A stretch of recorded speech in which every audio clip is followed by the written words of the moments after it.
Linux Mint versus Fedora Workstation. Which handles hybrid Intel CPUs better in 2026?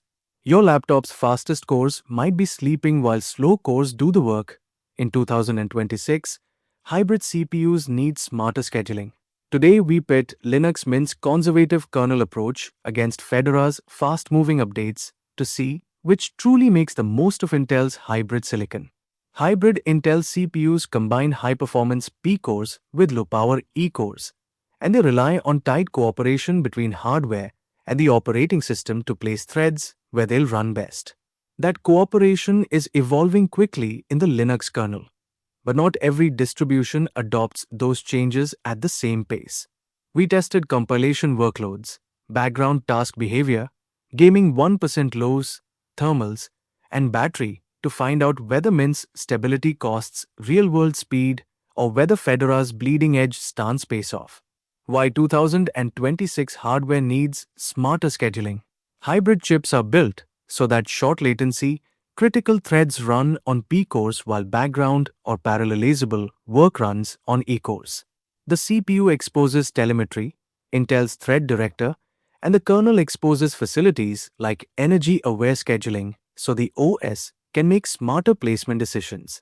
Without those pieces working together, you can see P cores idle while heavy work sits on E cores, which hurts single-thread speed, responsiveness, and gaming latency. What Mint and Fedora ship by default. Linux Mint prioritize long-term stability. Many Mint editions use LTS-stable kernel stacks by default and are conservative about automatic upgrades, which simplifies life for most users but can delay adoption of the newest scheduler and power management patches needed for the newest hybrid chips. Fedora, by contrast, frequently ships recent upstream kernels and userland, so hotfixes and scheduler improvements tend to L and their first, at the cost of a faster update cadence that can occasionally introduce regressions.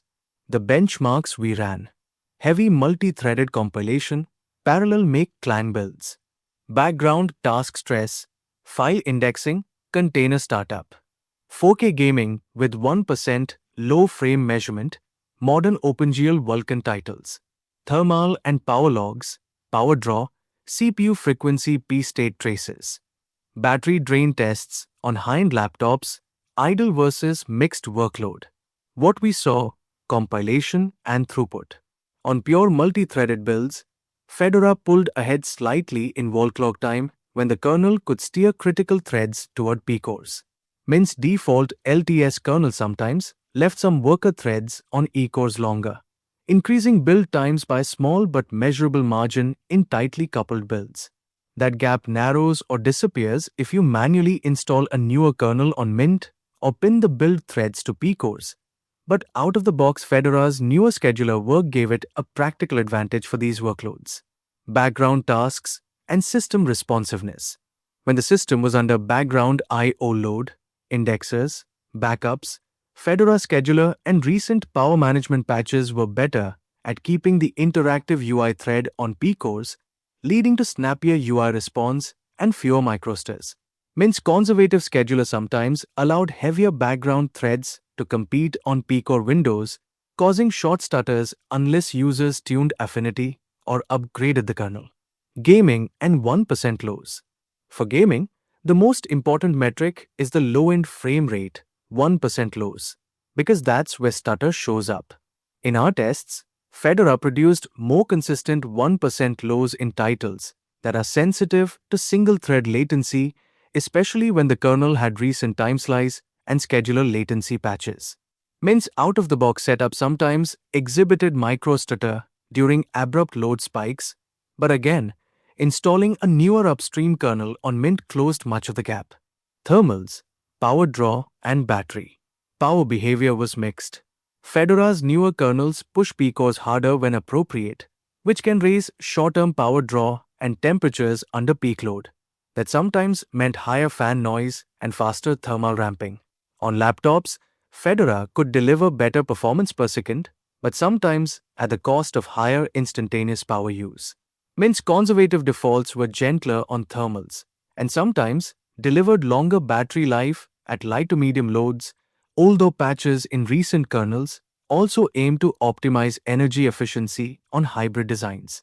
Stability and driver compatibility. Fedora's rapid update cycle means new kernel modules and driver fixes arrive quickly, great for brand new hardware, but there's a small chance of regressions. Min's slower, LTS-centric model is extremely reliable for daily users, and most proprietary drivers tend to be stable there, too. For users who rely on proprietary GPU drivers or niche kernel modules, Mint's cautious approach reduces the risk of update time breakage unless you deliberately install a newer kernel. Practical advice. Which should you pick? If you want the best out-of-the-box performance on the newest hybrid Intel chips and you're comfortable with faster updates, Fedora is the better default. If you value a set-and-forget experience and prioritize conservative stability, Linux Mint is still an excellent choice. But plan to install a newer upstream kernel or use the HWE kernels Mint offers if you need peak hybrid CPU performance. If you already own the machine, try booting a Fedora Live USB to test scheduler power behavior on your exact config before switching. Final verdict: who wins in 2026? Fedora wins on default hardware utilization for cutting-edge hybrid Intel CPUs because it more quickly adopts scheduler and power management patches that help the OS use P-cores effectively. Linux Mint wins on long-term stability and a gentler update surface. If your priority is squeezing every bit of single-thread responsiveness and you're comfortable maintaining the system, Fedora is the pick. If you prioritize stability and minimal maintenance, pick Mint. But consider updating the kernel if you want better hybrid CPU behavior. Which one should you test first? Try a Fedora live session to see if the GANs matter for your workflows. If you like this deep dive, like and subscribe, and tell us your CPU model and which distro you use in the comments so we can test more combinations.